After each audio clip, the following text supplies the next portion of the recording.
میرے والد نے اپنی زندگی کے آخری 10 سال اولڈ ہوم میں گزارے۔ حالانکہ ہمارے پاس دولت کی کمی نہیں تھی۔ ان کے انتقال کے بعد جب میں ان کا سامان لینے گیا تو وہاں کے چوکیدار نے مجھے چھپ کر ایک پرانا ٹیپ ریکارڈ دیا۔ میں نے کہا، صاحب، آپ کے والد رات کو اکیلے میں ریکارڈنگ کرتے تھے، اسے کسی کو مت دکھانا۔ میں نے گاڑی میں بیٹھ کر ٹیپ چلائی۔ والد کی کانپتی ہوئی آواز آئی، بیٹا، میں اپنی مرضی سے یہاں نہیں آیا تھا، بلکہ تمہاری بیوی نے مجھے یہاں قید کروایا تھا، کیونکہ میں اس راز سے واقف ہو گیا تھا کہ آج آسمان کا رنگ بالکل ویسا ہی تھا جیسے میرے دل کا حال تھا، گہرا سیاہ اور بھوجل، جسے کسی بھی وقت طوفانی بارش برسنے والی تھی۔ قبرستان کی گیلی مٹی پر کھڑے ہو کر میں نے آخری مٹھی بھر خاک اپنے والد کی قبر پر ڈالی تو مجھے ایسا لگا جیسے میں نے اپنی ہی روح کو زندہ دفن کر دیا۔ وہ شخص جو میری زندگی کا سایہ تھا، جو میری ہر کامیابی کے پیچھے کھڑا تھا، آج منو مٹی تلے جا سویا تھا۔ اور سب سے خوفناک بات یہ تھی کہ وہ اپنے عالیشان گھر میں اپنے بیٹے اور پوتے کے درمیان نہیں، بلکہ ایک ویران اور اجنبی اولڈ ہوم کے ٹھنڈے فرش پہ تنہا دنیا سے رخصت ہوا تھا۔ میرے ارد گرد لوگوں کا ہجوم تھا جو مجھے دلاسے دے رہے تھے، مگر میرے کانوں میں سے صرف سائرہ کی وہ باتیں گونج رہی تھی جو اس نے 10 سال پہلے کہی تھی کہ شعیب، تمہارے ابو کا ذہنی توازن بگڑ چکا ہے، یہ ہمارے بچے کے لیے خطرہ بن سکتے ہیں۔ اور میں نے یقین کیا۔ لوگ فاتحہ پڑھ کر جا رہے تھے اور میں ہی وہیں بدتر کا مجسمہ والا کھڑا تھا۔ بارش کی بوندیں میرے مہنگے سوٹ کو بھگو رہی تھی، مگر مجھے کوئی ہوش نہیں تھا۔ میرے ڈرائیور نے میرے سر پر چھتری تانی اور کہا، صاحب جی چلیے، بیگم صاحبہ گاڑی میں انتظار کر رہی ہے۔ میں نے ایک نظر قبر پر ڈالی اور پھر اپنی سیاہ لینڈ کروز کی طرف بڑھ گیا۔ سائرہ پچھلی سیٹ پر بیٹھی آنسو پوچھ رہی تھی۔ میں نے گاڑی کا دروازہ کھولا اور بیٹھ گیا۔ سائرہ نے میرا ہاتھ تھام کر کہا، شیب، سنبھالے خود کو، جو ہونا تھا وہ ہو گیا۔ ابو جی کی عمر ہی ایسی تھی، اور پھر وہ بیمار بھی تو ذہنی تھے۔ ان کے منہ سے ذہنی بیمار کا لفظ سن کر میرے اندر ایک آگ سی لگ گئی۔ میں خاموش رہا۔ میں نے ڈرائیور سے کہا کہ گھر چلنے کی بجائے سیدھا سکون اولڈ ہوم لے چلو۔ سائرہ چونکی اور بولی، اب وہاں کیا کرنے جانا ہے؟ کہ میں یہ تو لے آئے ہیں، وہاں کیا رکھا ہے؟ میں نے سختی سے کہا، ان کا سامان لانا ہے، 10 سال رہے ہیں وہاں، ان کی کچھ نشانیاں ہوں گی، کچھ کپڑے، کچھ کتابیں، میں وہ سب لانا چاہتا ہوں۔ سائرہ نے منہ پھیر لیا اور کھڑکی سے باہر دیکھنے لگی۔ پورا راستہ خاموشی میں کٹا۔ بارش تیز ہو چکی تھی اور وائپر کی آواز کسی گھڑی کی ٹک ٹک کی طرح میرے دماغ میں ہتھوڑے برسا رہی تھی۔ جب ہم اولڈ ہوم پہنچے تو شام کا اندھیرا پھیل چکا تھا۔ اس شہر کے مضافات میں بنی ایک پرانی عمارت تھی جس کی دیواروں کا پینٹ اکھڑ چکا تھا اور گیٹ پر زنگ لگا ہوا تھا۔ یہ وہ جگہ تھی جہاں میں نے اپنے باپ کو پھینکا تھا۔ میرے پاس شہر میں 3 بنگلے تھے، 4 فیکٹریاں تھیں، مگر میرے باپ کے لیے میرے گھر میں ایک کمرہ نہیں تھا۔ یہ احساس جرم مجھے اندر ہی اندر کھائے جا رہا تھا۔ میں گاڑی سے اترا اور سائرہ کو وہیں رکنے کا اشارہ کیا۔ وہ ویسے بھی اندر آنے کو تیار نہیں تھی۔ اسے ہمیشہ سے اس جگہ سے گن آتی تھی۔ میں اندر داخل ہوا تو ایک عجیب سی بو نے میرا استقبال کیا۔ یہ بوائلیت، اودیات اور بوڑھے جسموں کی تھی۔ راہداری میں خاموشی تھی، بس کہیں دور سے کسی کے کھانسنے کی آوازیں آ رہی تھی۔ میں نے استقبالیہ کے منہ پہ موجود کلرک سے بات کی اور اپنا تعارف کروایا۔ اس نے رسمی افسوس کا اظہار کیا اور ایک رجسٹر آگے کر دیا۔ سر سائن کر دے، یہ چابی لے لے، کمرہ نمبر 14 تھا ان کا، آپ جا کر سامان لے سکتے ہیں، یا میں کسی لڑکے کو بھیجوں؟ میں نے چابی لی اور کہا، میں خود جاؤں گا۔ جو اس کمرے میں جانا چاہتا تھا جہاں میرے والد نے اپنی زندگی کے آخری 10 سال کاٹے تھے۔ میں راہداری میں چلتا ہوا کمرہ نمبر 14 کے سامنے پہنچا۔ دروازہ کھلا تو اندر ایک لوہے کا پلنگ، ایک چھوٹی میز اور ایک کرسی پڑی تھی۔ دیواریں خالی تھی سوائے ایک کیل کے جس پر ان کی تصویر لٹک رہی تھی۔ میں اندر گیا، پلنگ پر بیٹھ گیا۔ یہ بستر ابھی بھی ان کی خوشبو سے مہک رہا تھا۔ میز پر ان کا چشمہ اور کچھ ہدیات رکھی تھی۔ میں نے ان چیزوں کو چھوا تو میرے آنسو ضبط نہ ہو سکے۔ میں وہاں کتنا وقت بیٹھا رہا مجھے نہیں معلوم۔ اچانک دروازے پر ہلکی سی دستک ہوئی۔ میں نے چونک کر دیکھا تو ایک بوڑھا چوکیدار کھڑا تھا۔ اس کے چہرے پر جھڑیوں کا جال تھا اور آنکھوں میں ایک عجیب سی چمک۔ اس نے ادھر ادھر دیکھا جیسے کسی کے آنے کا ڈر ہو، اور پھر دھیرے سے اندر آ گیا۔ شعیب صاحب، اسے دھیمی آواز میں پوچھا۔ میں نے اس بات پہ سر ہلایا۔ جی، میں شعیب ہوں۔ وہ میرے قریب آیا اور اپنی جیب سے ایک پرانا اخبار لپٹا ہوا پیکٹ نکالا۔ میرا نام بابا فرید ہے۔ میں یہاں پچھلے 15 سال سے چوکیدار ہوں۔ آپ کے والد صاحب مجھ سے بہت باتیں کیا کرتے تھے۔ جب سب سو جاتے تھے تو مجھے اپنا حال دل سناتے تھے۔ میں نے حیرت سے اسے دیکھا۔ کیا کہتے تھے وہ؟ چوکیدار نے وہ پیکٹ میرے ہاتھ میں تھما اور کہا، صاحب، آپ کے والد پاگل نہیں تھے، انہیں پاگل بنایا گیا تھا، اور یہ بات وہ جانتے تھے۔ انتقال سے 2 دن پہلے انہوں نے یہ ٹیپ ریکارڈنگ مجھے دیا تھا اور قسم دی تھی کہ میں یہ صرف آپ کے ہاتھ میں دوں، اور وہ بھی تب جب آپ اکیلے ہوں۔ میرے ہاتھ میں وہ ٹیپ ریکارڈر کانپنے لگا۔ چوکیدار نے مزید کہا، اس میں ان کی آخری باتیں ہیں صاحب، اسے دھیان سے سننا اور کسی کو خبر نہیں ہونے دینا، خاص طور پر انہیں جو باہر گاڑی میں آپ کا انتظار کر رہی ہے۔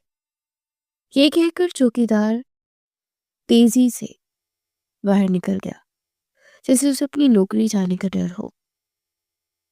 میں نے وہ پیکٹ کھولا تو اس میں ایک پرانا کیسٹ پلیئر اور ایک کیس تھی۔ میں نے اسے اپنی کوٹ کی اندرونی جیب میں چھپایا اور کمرے سے باہر سامان جس میں ان کے کچھ کپڑے اور قرآن مجید تھا ایک بیگ میں ڈالا اور باہر نکل آیا۔ میرا دل زور زور سے دھڑک رہا تھا۔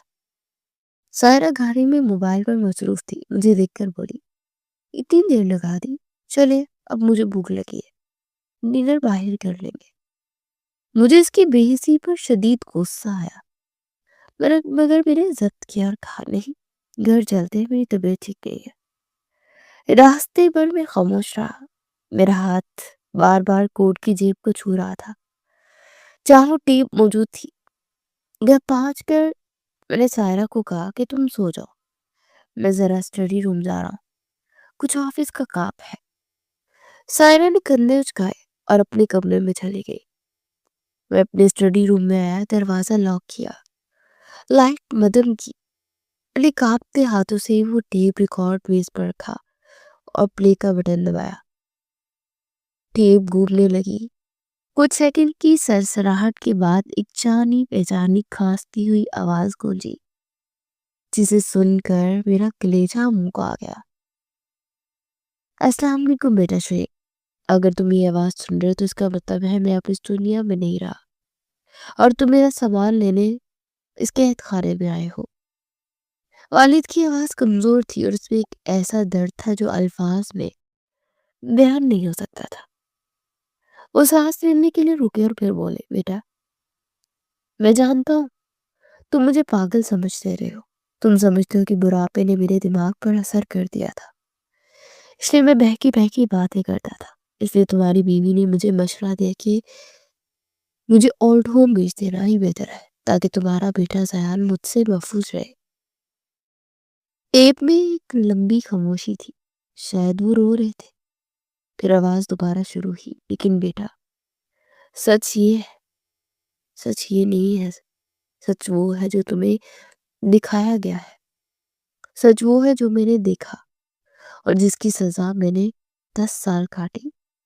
سنو شیب، غور سے سنو، تمہاری اس محبت کی شادی اور تمہاری بیوی سائرہ کے معصوم چہرے کے پیچھے کیا حقیقت چھپی ہے؟ تمہیں یاد ہے جب تم نے سائرہ سے شادی کی بات کی تھی تو میں راضی نہیں تھا، میں پرانے خیالات کا آدمی نہیں تھا بیٹا، مگر مجھے سائرہ کی آنکھوں میں ایک عجیب سی ہوس دکھائی دیتی تھی۔ لیکن تم مزید تھے، تم نے کہا کہ وہ تم سے بے پناہ محبت کرتی ہے اور میں نے تمہاری خوشی کی خاطر ہاں کر دی۔ شادی کے شروع کے سال بہت اچھے تھے۔ سائرہ نے میرا بہت خیال رکھا۔ وہ مجھے باپ کا ہی درجہ دیتی تھی۔ میں خوش تھا کہ میرا اندازہ غلط نکلا۔ پھر اللہ نے تمہیں زیان دیا میرا پوتا، میری زندگی کی سب سے بڑی خوشی۔ والد کی آواز بھر آ گئی۔ میں زیان سے کتنا پیار کرتا تھا یہ تم جانتے شعیب۔ وہ میری گود میں کھیلتا تھا، میں اسے گھینٹوں سینے سے لگائے رکھتا، لیکن پھر وہ منوس دن آیا جب زیان 3 سال کا اور وہ شدید بیمار پڑ گیا۔ تمہیں یاد ہے اسے تھیلیسیمیا کی شکایت ہوئی تھی۔ ڈاکٹر نے کہا تھا کہ اسے فوری خون کی ضرورت ہے اور اس کا بلڈ گروپ بہت نایاب تھا۔